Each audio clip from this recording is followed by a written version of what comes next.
Siebel House and Gardens looks pretty good for a house over 200 years old. The site is still a hotspot for weddings, parties, and even serves as historic Columbia's base of operations. But like many antebellum sites, the slave kitchen is partially deteriorated and often overlooked. Joe McGill of the Slave Dwelling Project came to raise awareness of the situation by sleeping in the crumbling kitchen house. It's the chimney's capped because we didn't want rain coming down through it. We tend to neglect the places that are pertinent to African Americans. When we neglect these places, when the places go, it's very easy to neglect the story.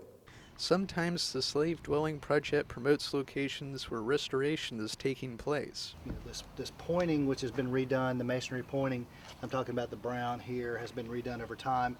That usually fails before the bricks fail, and that's the idea.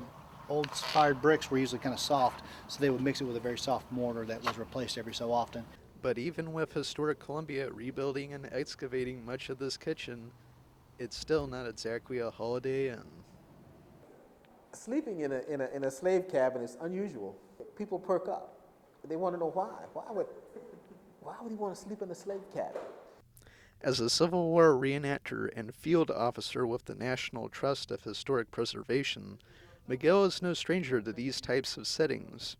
At each new place, McGill shares his many stories of his travels with a live audience before turning in for the night.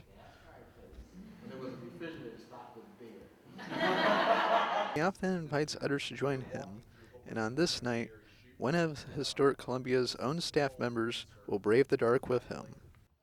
I would not say nervous. I've been anxious because I've been looking so forward to it. The Siebel's Kitchen House is an amazing building. McGill doesn't always get large audiences, and he knows that eventually his project will lose its novelty. But for him, the journey is worth it.